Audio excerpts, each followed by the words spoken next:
What up, everyone? This is Mr. Lord, Dr. Professor, Dark Joker, here with another edition of Traditional Fans with Opinions, where I'll give my reviews for whoever I watched, read, or played today.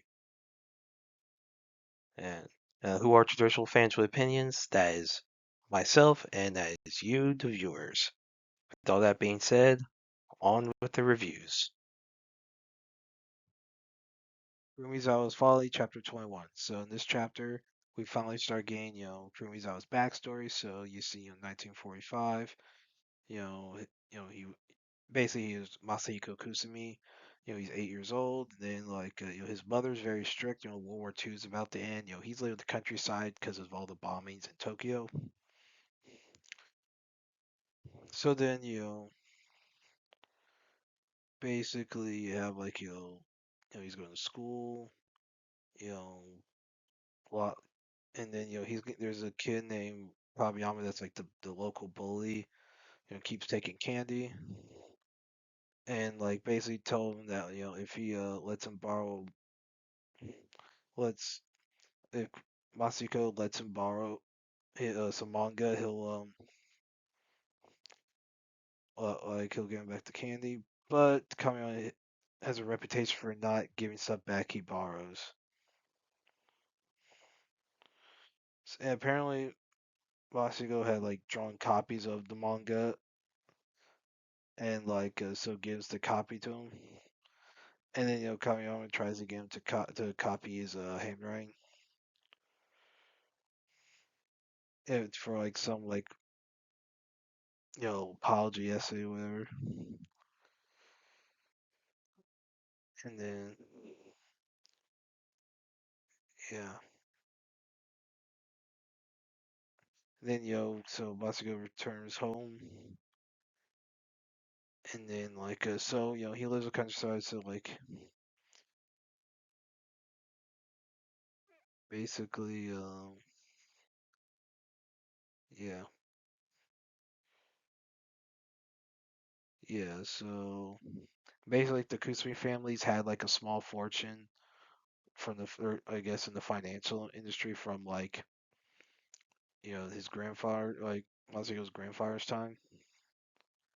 And so yeah, and then his father was an executive at the company. It was a small business, but he was the executive, so he had some money. And then so, apparently Masiko's father would buy him some manga, let him read it, and then his mother would like burn the manga, like burned pages, saying that it will rot his brain.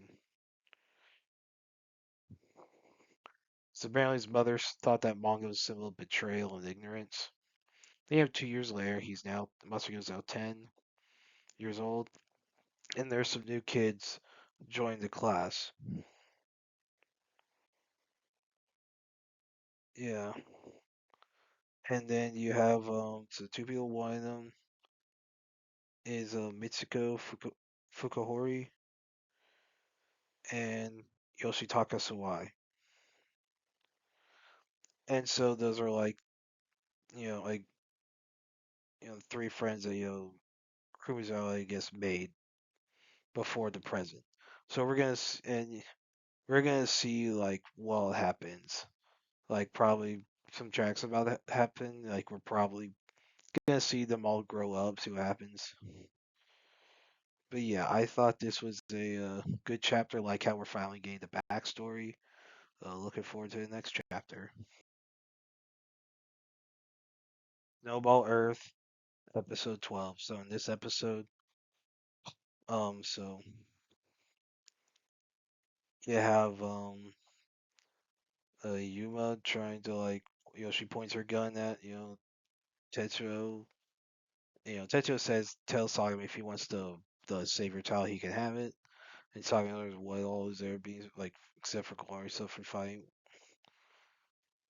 And then yeah, so but then so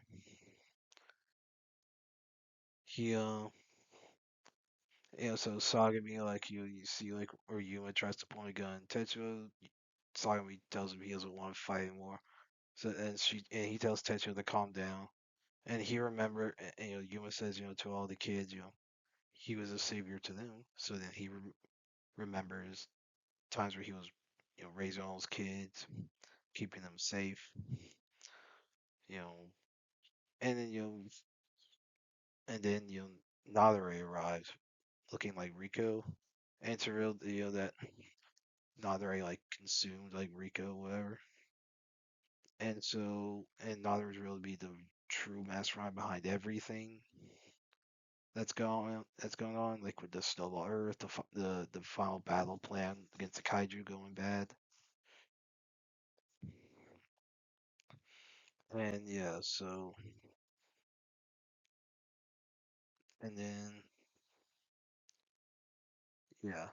So we'll see how like this goes, like how the finale will go, because there's like one episode left. Like so yeah, I thought it was a good episode. Looking forward to see how like the rest of the whatever's going on with Nadare happen well goes on next week. But yeah, I thought it was a good episode. Looking for the next one. And that's it.